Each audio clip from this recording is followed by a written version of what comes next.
Hello and welcome to Who Is Best, a show where I, Claudine, take games that give you choices and rate those choices in a tier list. And if you like objective tier lists of video games, go ahead and hit that subscribe button and the bell for notifications. In this day and age, it's shocking to see a series stick with its roots. Final Fantasy is nearly unrecognizable from its progenitors. Halo is, well, let's not talk about that. The Mario series, Zelda, Street Fighter, Super Smash Bros. All of these games have traces of their first outing, but each is different in its own way. Not the Dragon Quest games. Dragon Quest XI feels and plays almost identical to its first outing, with some welcome additions, of course. In fact, if you play it in bit mode and place it next to the others, it's going to be pretty hard to figure out which one is the newest. Luckily for the RPG genre, this was a welcome tradition and Dragon Quest XI sold fairly well. My personal experience with the game was somewhat mixed. I wasn't a fan of the different acts and felt that 8 had much more personality. But I am in the minority here, so today I want to examine who is best in Dragon Quest XI. The battle system is heavily dependent on support, and many of the game's best characters rely on the support of their comrades. This makes for a very interesting list that can be argued heavily, so please share your thoughts in the comments below. Oh, and stick around till the end where we'll reveal the best endgame party and a bonus list.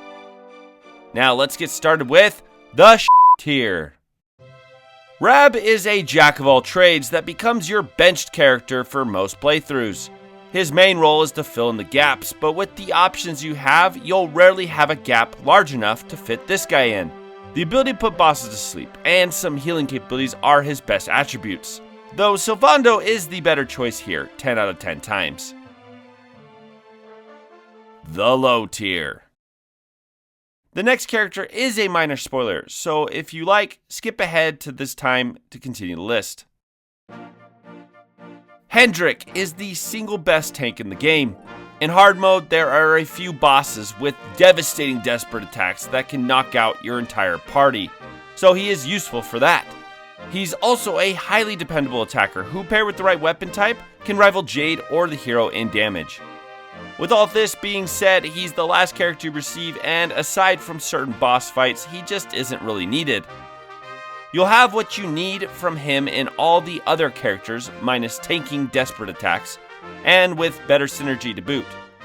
He isn't bad, and can easily be part of your endgame team, but ultimately still lands in the low tier.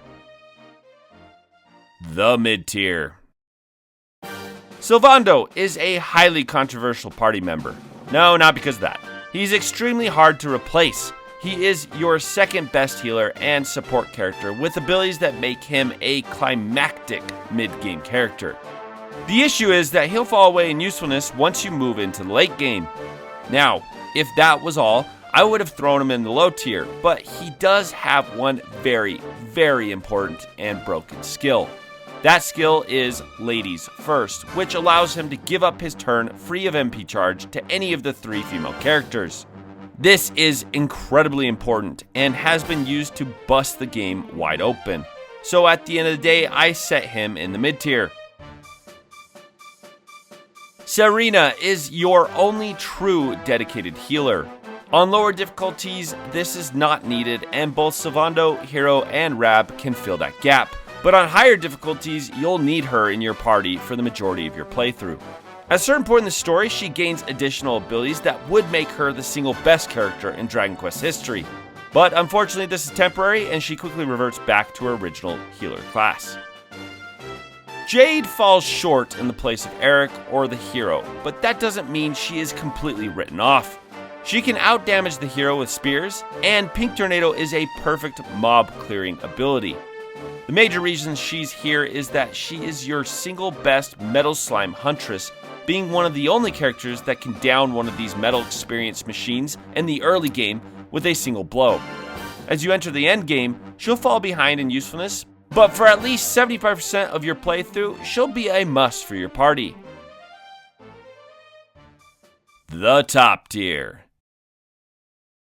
The hero is stupid looking. I hate this hair. I mean, of all the Akira Toriyama looks you could have given this guy, this is what you went with. Whatever.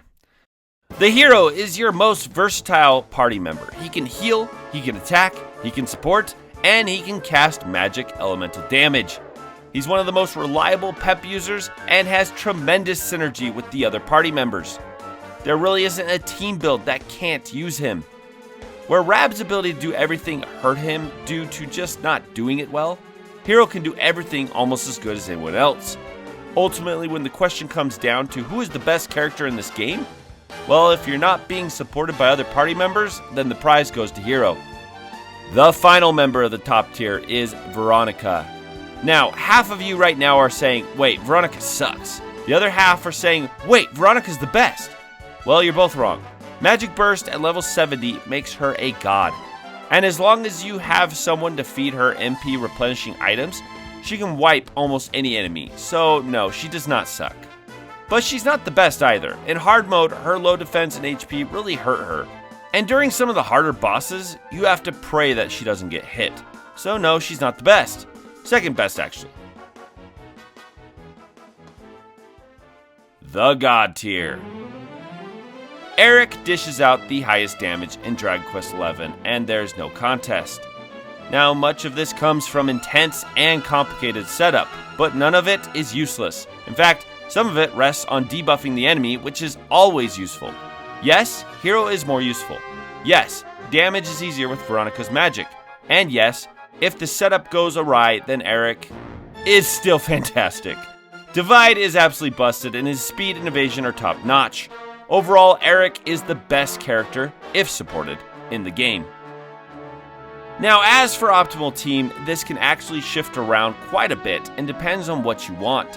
When it comes to optimal damage output, you would want the hero, Hendrick, Veronica, and Sylvando.